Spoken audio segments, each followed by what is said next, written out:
पूरे वर्ष में एक दिन ऐसा आता है जिस दिन आप कोई भी धार्मिक कार्य करते हैं उसका आपको कई गुना फल मिलता है। या फिर हम ये कह सकते हैं कि इस दिन जो आप कार्य करते हैं, जो पुण्य कार्य करते हैं, वो अक्षय हो जाता है। इसलिए इस दिन का नाम है अक्षय तृतीया। अक्षय तृतीया वर्ष 2022 में 3 मई को पड़ रहा है। 3 मई मंगलवार के दिन अक्षय तृतीया है।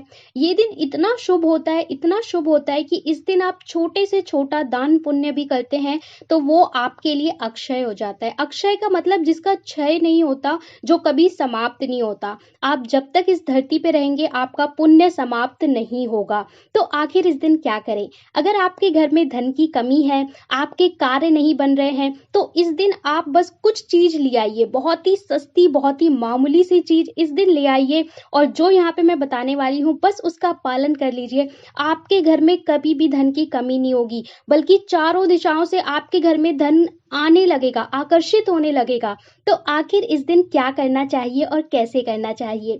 तो सबसे पहले तो जो ये दिन है अक्षय तृतीया, ये पूरा दिन बहुत ही शुभ होता है। अगर आप किसी काम की शुरुआत करना चाहते हैं तो इस दिन मुहूर्त देखने की जरूरत नहीं होती। इसलिए अगर किसी का विवाह है तो उसे अक्षय तृतीया के दिन यदि किया जाए तो भी बहुत शुभ माना जाता है।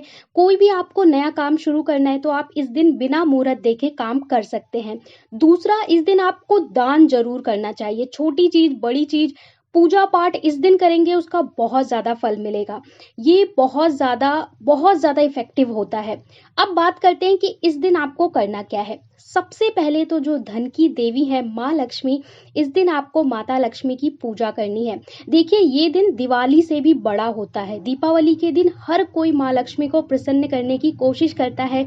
अलग अलग तरह के मिष्ठान, प्रसाद, सब चीज चढ़ाते हैं हर तरह से। लेकिन अगर आप अक्षय तृतीया के दिन माँ को रिझा लेते हैं तो कभी भी जीवन भर आपको धन की कमी नहीं होने वाली है। तो इस दिन को आपको दीपावली से भी बड़ा दिन समझना है। इस दिन सबसे पहले तो आपको स्नान करके माँ लक्ष्मी की पूजा करनी है। ध्यान रखें, माँ लक्ष्मी की पूजा इस दिन अकेले ना करें, भगवान विष्णु के साथ करें। जब आप माँ लक्ष्मी की पूजा करेंगे तो उन्हें धूप, दीप, फूल दिखाएं। संभव है तो गुलाब के फूल या कमल के फूल उन्हें चढ़ाएं। मिष्ठान, प्रसाद चढ़ाएं। अगर आपका संभव हो पाता है, अगर आप कर पाते हैं तो खीर माता लक्ष्मी को बहुत पसंद होती है। अपने हाथों से खीर बना के माता को चढ़ाएं। सबसे पहली बात है कि आपको इस दिन पूजन जरूर करना है। कोई भी माँ लक्ष्मी का मंत्र, उसका जाप कर सकते हैं। भगवान विष्णु के मंत्र का जाप कर सकते हैं, उसका फल आपको कई गुना मिलेगा। और महालक्ष्मी का लक्ष्मी सूक्तम का पाठ भी कर सकते हैं। इसके बाद है कि घर में लाएं इनमें से कोई भी वस्तु।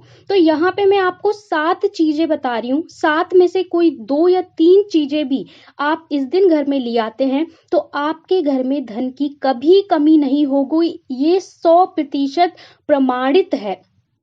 जो भी चीज लाएंगे बहुत ही मामूली है, बहुत ही कम दाम में मिल जाएगी।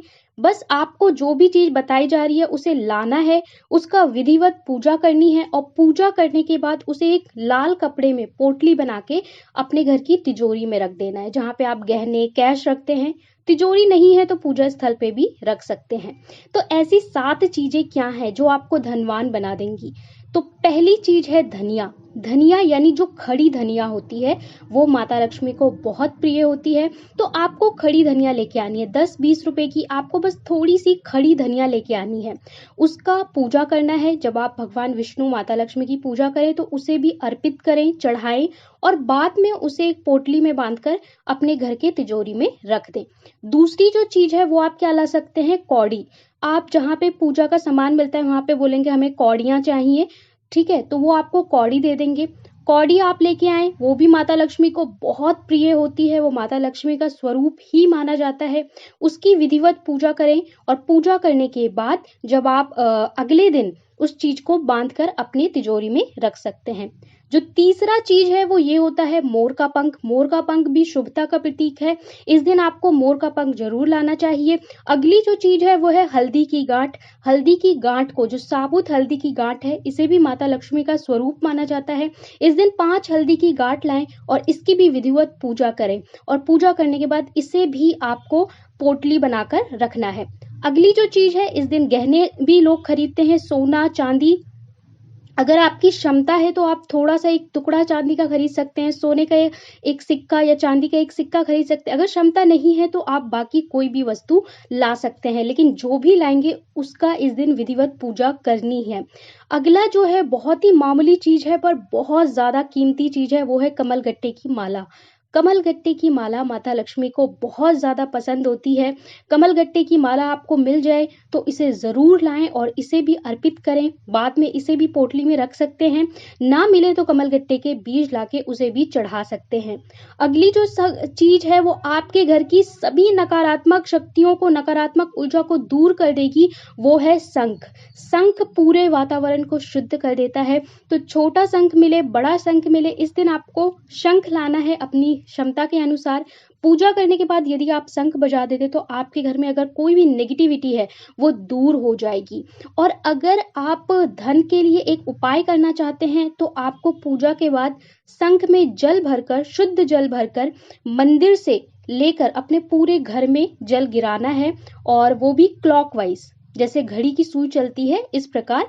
बस टॉयलेट बाथरूम की तरफ टच ना हो, इस तरीके से पूरे घर में अगर आप शंख में भर के जल गिराएंगे तो आपके घर का शुद्धिकरण हो जाएगा, धन के रुके हुए सारे मार्ग खुल जाएंगे। और यहाँ पे जो भी चीज आप लाएंगे, जो 7 चीजें मैंने बताई हैं, उसकी पहले विधिवत पूजा करेंगे, उस पे हल्दी, कुमकुम, अक्षत अर्पित करेंगे, मिष्ठान अर्पित करेंगे।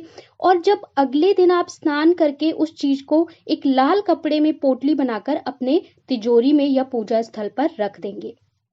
अगली चीज जो अक्षय तृतीया पे आपको करनी है वो दान करना है, क्योंकि इस दिन जो आप दान करते हैं वह अक्षय हो जाता है, वो कभी भी समाप्त नहीं होता। अगर आप बड़ी चीजों का दान नहीं कर सकते तो आप छोटी से छोटी चीज, किसी को भोजन करा दें, किसी को जल दे दें, यानी इतनी गर्मी है तो आप सड़क पे खड़े होकर जल का दान कर दें, किसी को पानी पिला दें, वो भी बहुत बड़ी चीज है। तो इस दिन दान जरूर करें। बस इतना सा कर लें, आपके घर में धन वैभव की कमी कभी नहीं होगी।